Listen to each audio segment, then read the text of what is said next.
I began pondering life's biggest question 15 years before I defended my PhD in astrophysics. To portray this journey through the vantage point of an astrophysicist, I recently spent dozens of hours learning how to make engaging videos with hopes to share with you my life-changing exploration on a subject that is arguably even more impactful than the classical question of God's existence. In high school, I read books from Nobel Laureates like Black Holes and Time Warps, and Stephen Hawking's A Brief History of Time. The laws of physics and mathematics seemed to dictate our deterministic life. Whether Einstein's view of the God of Spinoza is correct, or Stephen Hawking believing that there is no possibility of God, it still had little bearing on the question that would haunt me for almost 2 decades. Hello? Where am I? What is this place?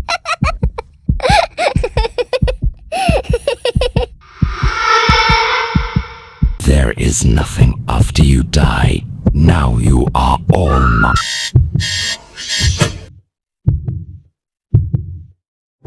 Keeping up with the intense coursework needed to graduate summa cum laude with a bachelor's in astrophysics reduced how much time I had for such philosophical questions.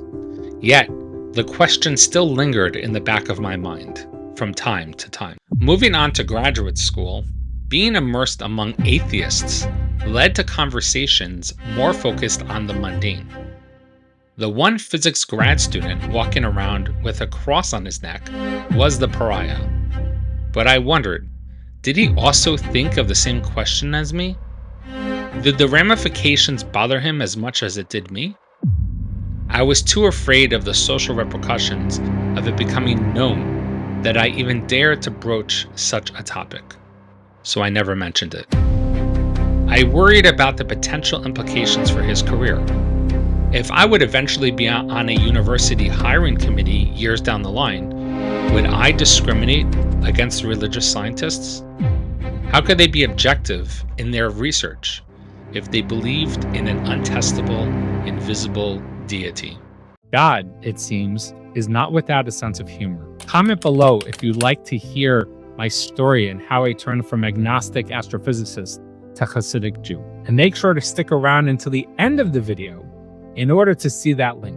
Subscribe and click the notification bell to make sure that you do not miss the next video. After defending my PhD thesis at the age of 25, I made my way to study in the Holy Land with authentic Jewish mystics for 2 years. But the question still nagged inside.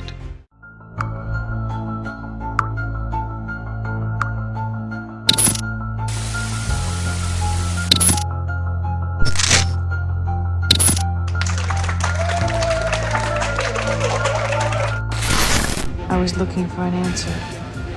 It's the question that drives us, Nina. You know the question, just as I did.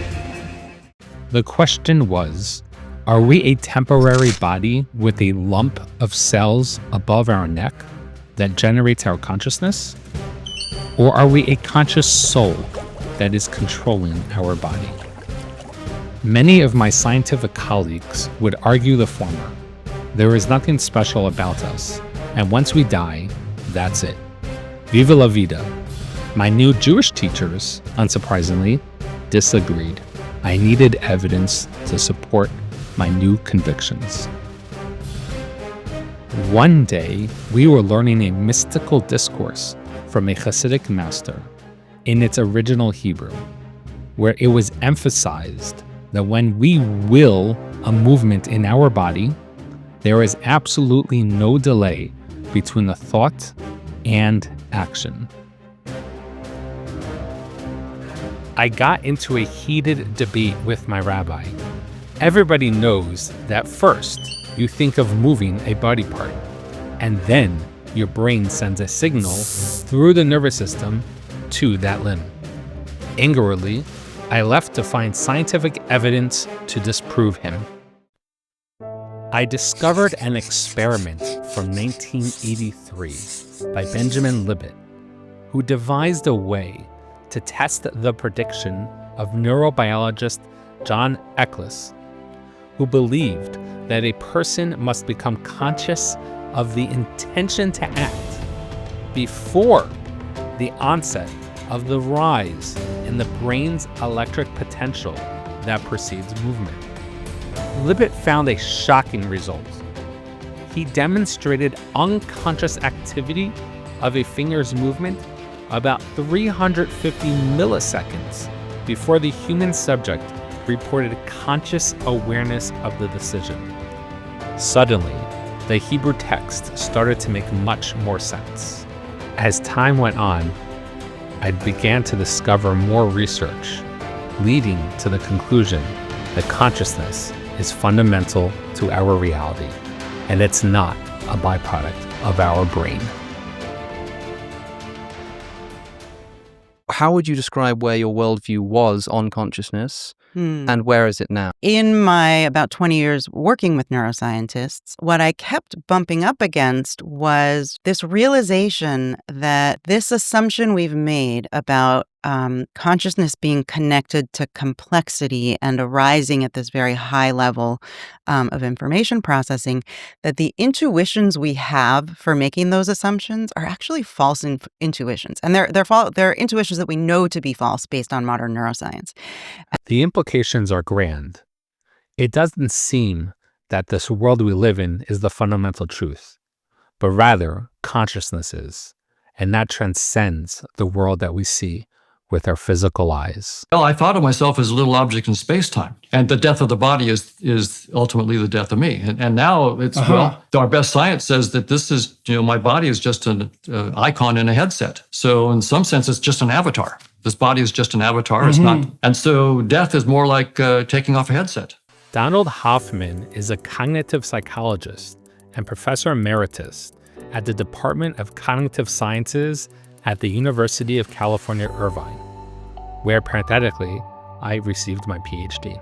Additionally, there is an entire research group devoted to studying consciousness. The Division of Perceptual Studies in the School of Medicine at the University of Virginia. We are a group of psychiatrists, psychologists, and neurobehavioral scientists who explore phenomena of consciousness. For more than 50 years, we bring a rigorous scientific methodology to bear on the study of near-death experiences, altered states of consciousness, very young children who remember their past lives, and related phenomena that bear on the question of the relationship between the mind and the physical brain. Is it possible that consciousness continues on after we die?